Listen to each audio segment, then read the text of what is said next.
우리가 함께 읽은 그 본문에서 유다의 멸망과 희망이라는 제목으로 함께 하나님의 말씀을 나누도록 하겠습니다.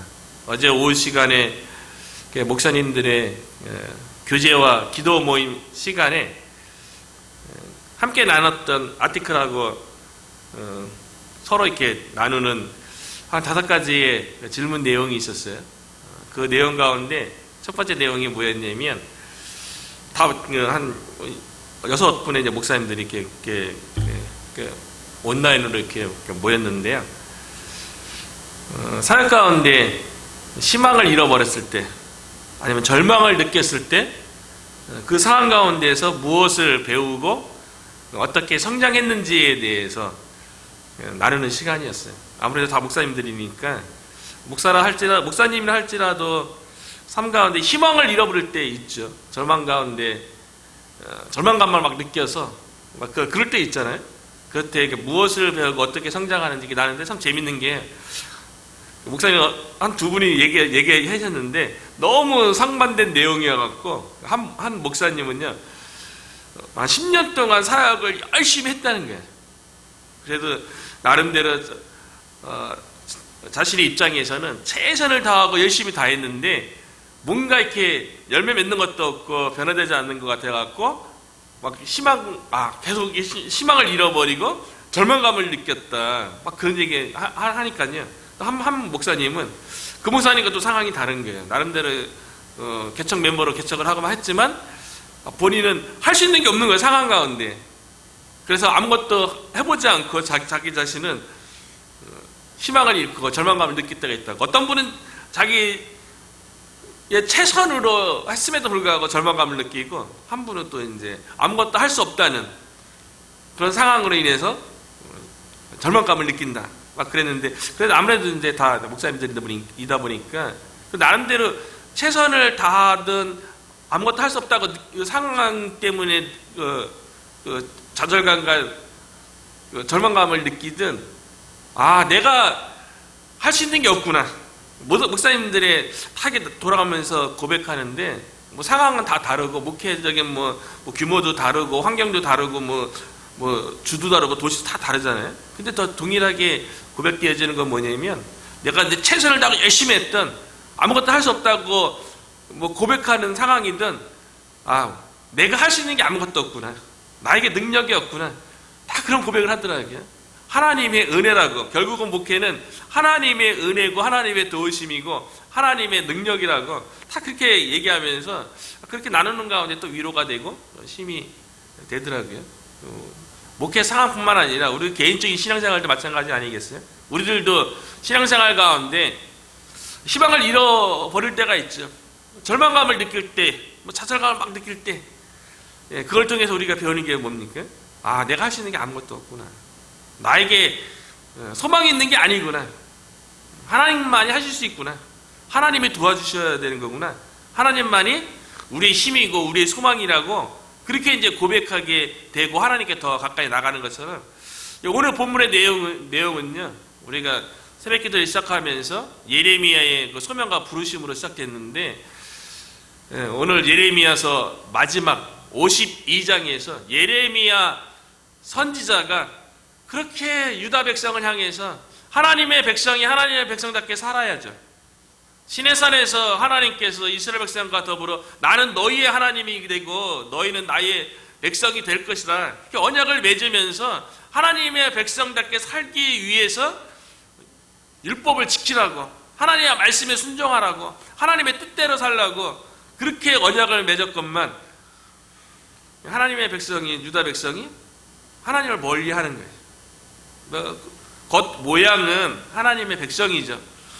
이스라엘이라는 이름은 가지고 있죠. 명분만 그래서 뿌리지 마음속에서는 여전히 인간적인 탐욕, 인간적인 욕심으로 인해서 우상을 섬기고 세상을 섬기고 물질을 섬기고,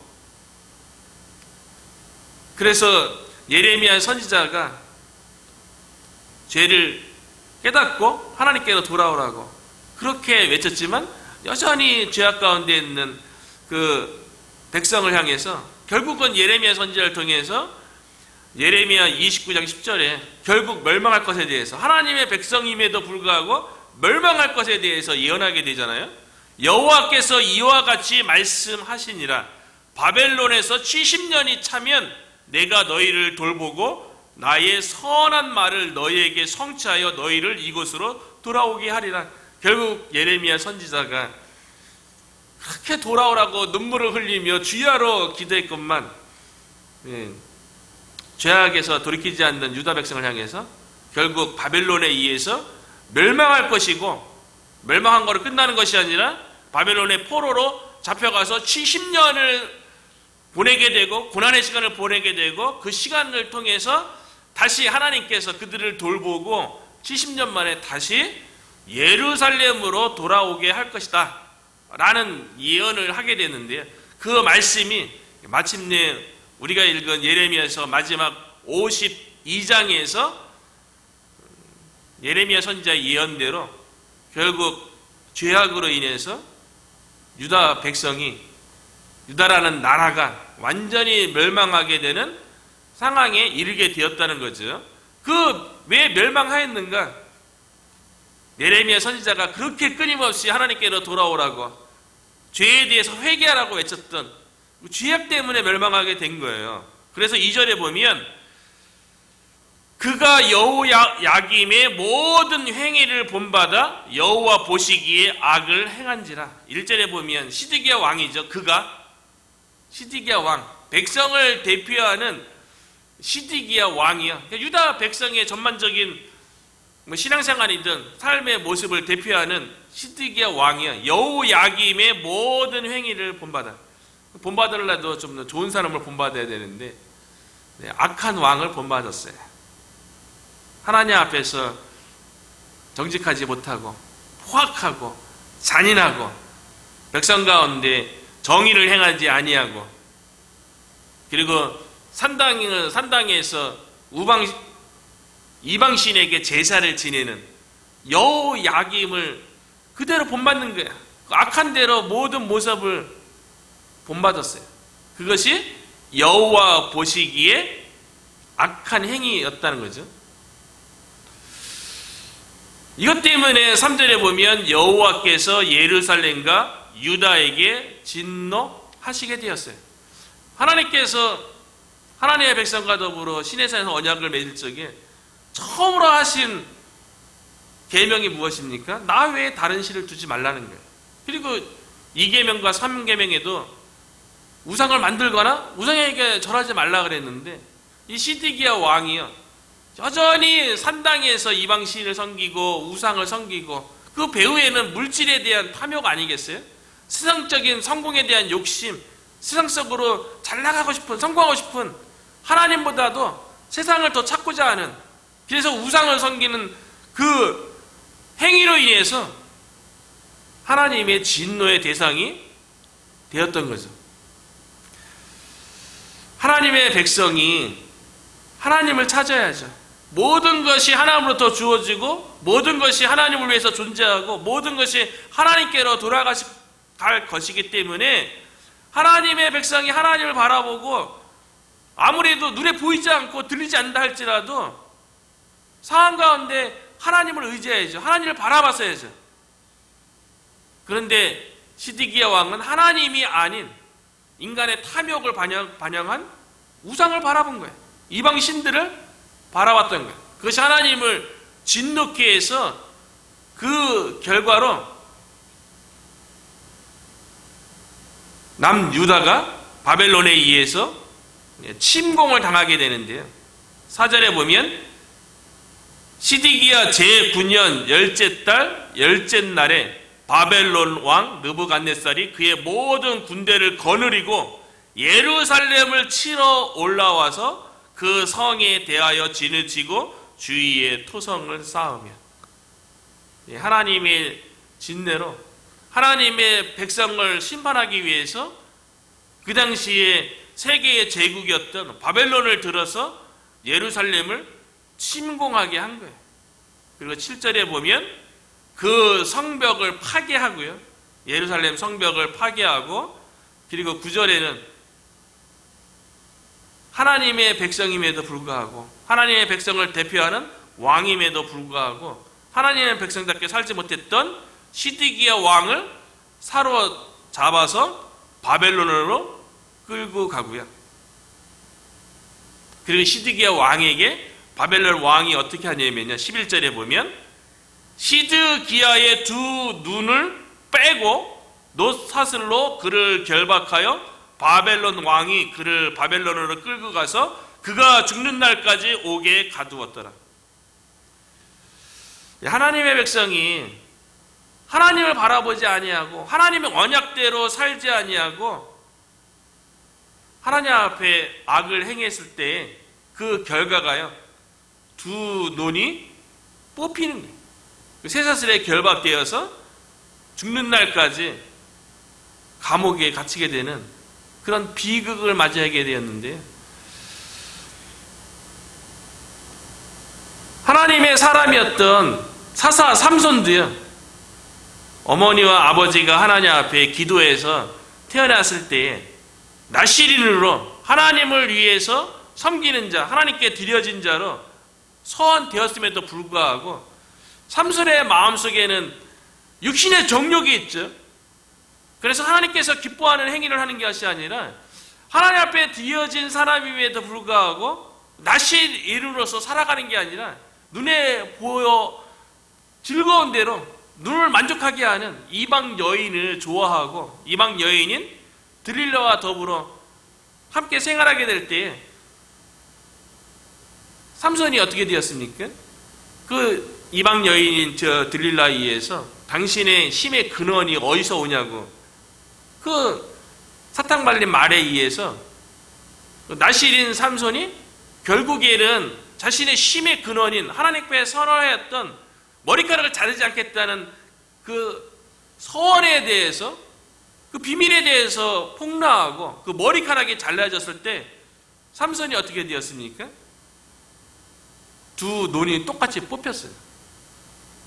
그리고 블레셋 땅에 잡혀가서 물맷돌을 돌리는 짐승처럼 그런 일을 하게 되었다는 거죠. 나시린이 나시린답게 살지 못했을 때, 하나님의 백성을 대표하는 시드기야 왕이 하나님의 백성답게 살지 못했을 때에 두 눈이 뽑히고 쇠사슬에 묶이고 감옥에 가두는 삼손도 마찬가지고요. 하나님의 백성이 하나님의 백성답게 살지 못했을 때에 그 결과가요, 예수님께서 제자들을 향해서 너희는 세상의 빛이고 세상의 소금이라 말했어요. 그런데 그 소금이 그 맛을 잃으면 어떻게 된다고 했습니까? 그 맛을 잃어버리면 밖에 버리고 밟히느니라. 그러니까 제자가 제자답게 살지 못하면, 세상에서 빛과 소금의 역할을 못하면 그거로 인해서 세상에서 무시당하고 오히려 세상 사람처럼 이렇게 보여지는 것이 세상에서 인정받고 세상에서 함께 살아가는 게 아니고요. 하나님의 자녀가 세상에서 하나님 자녀답게 살지 못하면, 하나님의 말씀 가운데 온전히 순종한 삶을 보이지 못하면 오히려 세상에서 땅에 떨어져서 밟히는, 눈이 뽑히고 쇠사슬에 묶이는 그런 치욕을 당하는 그런 결과를 가져온다는 것을 시드기야가 보여주는 거죠. 유다 백성이 하나님과 언약 맺은 하나님의 언약 백성임에도 불구하고 하나님의 말씀에서 떠나고 우상 숭배할 때 그 결과가 세상 가운데서 비참한 모습으로 살아가게 되었다는 거예요. 결국 유다 민족에게 남은 것은요, 완전한 멸망인데요. 13절과 14절에 보면 여호와의 성전과 왕궁을 불사르고 예루살렘의 모든 집과 고관들의 집까지 불살랐으며 사랑관을 따르는 갈대아 사람의 모든 군대가 예루살렘 사면 성벽을 헐었더라. 시드기야만 바벨론 포로로 잡혀가서 비참한 삶을 가져온 게 아니고요. 성전도 무너지고요. 하나님을 섬길 수 있는 하나님의 백성이 성전에서 하나님을 찾고 하나님을 만나고 하나님의 은혜 가운데 거해야 되는데 성전이 완전히 파괴되고요, 왕궁도 불살라지고 모든 집들도 일반 백성의 집이든 고관들의 집이든 다 불살라지고요, 그 예루살렘의 모든 성벽들이 헐리는, 완전히 멸망당하는 결과를 가져왔는데요, 어쩌면 이것이 하나님의 백성에게 있어서는 이것이 어쩌면 은혜겠다는 생각이 들었어요. 이것이 희망이겠다는 생각이 들었어요. 왜냐하면 적당히 망하는 게 오히려 유다 백성을 힘들게 할 수 있어요. 룻기에 보면 나오미의 가족이 베들레헴에 기근이 들었을 적에 남편 엘리멜렉과 더불어 두 아들 기럯과 말론과 더불어 요단강 동편에 있는 모압 땅의 풍요로움을 보고 그곳에 이주해서 10년 동안 살지 않았겠어요? 그런데 10년 동안 하나님의 백성이 하나님이 거주하는 베들레헴에 머물러야죠. 그런데 그 기근이라는 그 고난 때문에, 어려움 때문에 하나님을 바라보는 것이 아니라 세상의 풍요로움을 바라봐서 모압 땅에 갔는데 그것에서 나오미가 모든 것을 잃게 되죠. 남편도 잃고요, 두 아들도 잃고요. 그 당시에 노동력이 남자들인데 남자들이 가족 집안 가운데 다 죽었어요. 그러면 어떻게 농사 짓고 어떻게 먹고 삽니까? 모압 땅에서 나오미가 모든 것을 잃었을 때 비로소 베들레헴에 하나님께서 하나님의 백성을 돌보신다는, 권고한다는 소식에 귀를 기울이는 거예요. 시드기야 왕이 두 논이 뽑히고요, 쇠사슬에 묶여서 감옥에 갇혀서 아무 희망도 없는 절망 가운데 빠지고, 나라는 성전도 무너지고 궁전도 무너지고 집도 다 무너지고 성벽도 다 무너지는 이 상황에 대했을 때 유다 백성이 그래도 하나님의 백성 아닙니까? 모든 것이 다 무너져야지. 서두에 목사님들의 기도 모임에서 나눴던 것처럼 유다 백성으로서, 하나님의 백성으로서 내가 아무것도 할 수 없구나, 우리에게 능력이 없구나, 우리 스스로 우리를 구원할 수 없구나, 그렇게 깨닫게 되는 절망 가운데 빠져야지. 그때야 비로소 하나님을 생각하고 자신들의 죄에 대해서 뉘우치고 돌이킬 마음이 있게 되는 거죠.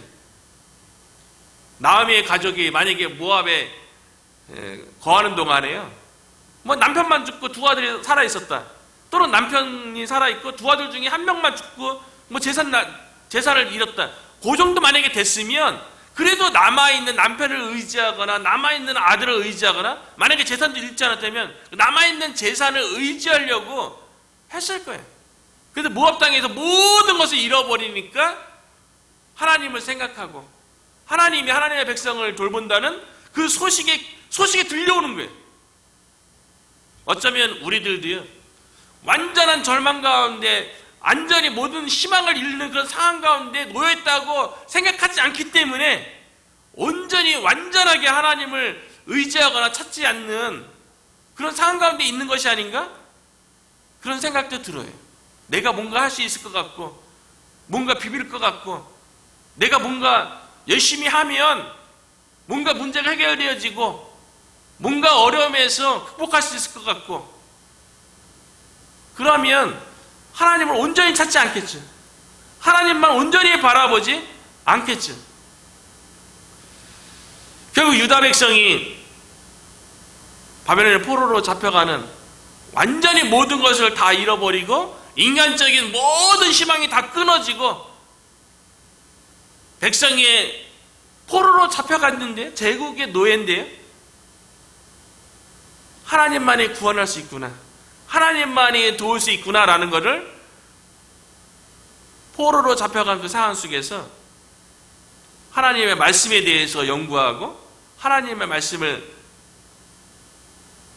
찾게 되는데요, 저와 여러분의 삶 속에서 때로는 서두에 얘기했던 것처럼 희망을 잃어버리거나 절망 가운데 놓이는 상황에 있다 할지라도 참 우리에게 구원의 소망이 있는 것이 아니고 우리에게 어떤 능력이 있는 것도 아닌 것을 깨닫고 우리 자신을 바라보는 것이 아니라 오직 우리의 구원 되시고 우리의 소망 되시는 하나님을 바라보고 예수 그리스도를 바라보고 그 안에서 다시 회복과 다시 일어설 수 있는 힘을 얻을 수 있는 저와 여러분이 되시기를 주님의 이름으로 축복합니다.